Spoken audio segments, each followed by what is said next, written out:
Good morning, Scott School, on this terrific Tuesday, May 20th. Oh, and the weather has changed again. It seems a little bit chilly outside in the mornings, and even in the afternoon, it is a little breezy and still a little bit chilly outside. So, again, wear layers, friends. If you do that, then it warms up. You can at least peel off your sweatshirt and have something that's a little more comfortable if it gets too hot. Otherwise, you might be a little chilly if you're wearing shorts and a t-shirt. So I highly recommend that throughout the rest of the week, at least because it looks like the forecast is going to be cooler temps until next week, and then it'll start to warm back up again. And friends, being respectful, responsible, safe, and bucket filling is the way to go from now through the end of the year, as we know. Specifically today, I want to talk about outside on the playground. Remember what that looks like in having a safe body, even if you think you're playing a game such as tag.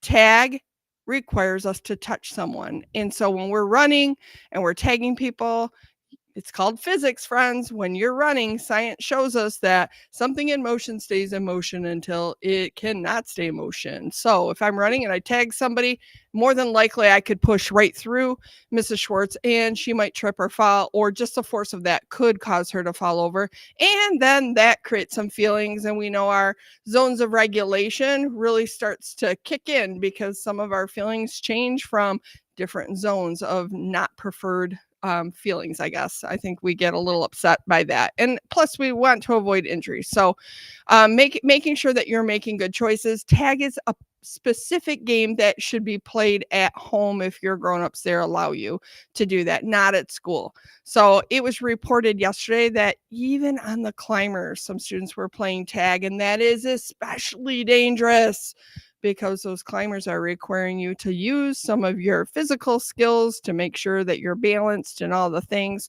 So just be safe, friends. Let's have a good time out there and include everyone in a way that allows them to feel comfortable on our playground. And our word of the week, one of my favorites, predicament. Say it, predicament. Kind of a fun word to say. It is a noun and it means a dangerous or embarrassing situation. And we have a little restaurant here, Mia's restaurant. It says no shirt, no shoes, no service in the window. And the puppies look up and say, well, this is an unexpected predicament because they don't wear clothes. Boop, boop, boop. So pretty fun. Predicament is one of those words that you will likely hear a lot throughout your life now and into adulthood. It's a fun word to say, it's a fun word to use, and it's a common word because we come across predicaments quite often, and then we have to use our problem solving skills to work through what we're going to do to make things better. All right, friends, I want you to have a wonderful day. And now on to Mrs. Schwartz. Why, thank you, Mrs. Reha. Friends, I had the opportunity to go on Friday afternoon to visit all of the first grade classrooms over at Shavy Road. Oh my goodness, what a rootin' tootin' good time. It was so much fun to meet so many new friends.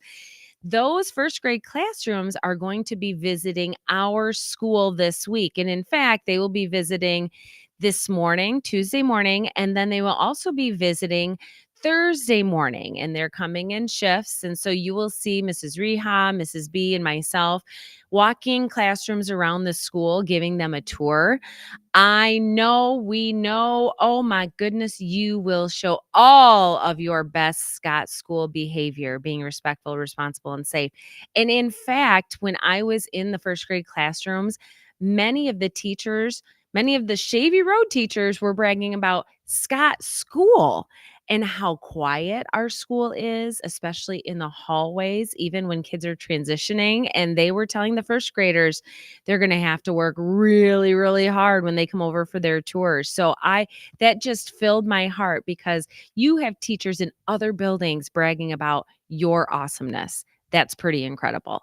So we know you will do a great job, and we might come into your classroom to walk around a little bit, and we know you will just do a fantastic job of being great examples. We've got a couple of Panther Pride winners this morning from Miss Anderson's class, Rowan and Courtney.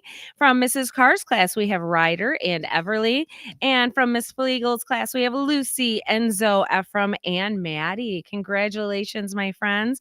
We can't wait to celebrate all of you at the end of this month. Now, friends, let's go ahead and stand for the pledge. I pledge allegiance to the flag of the United States of America and to the republic for which it stands, one nation, under God, indivisible, with liberty and justice for all.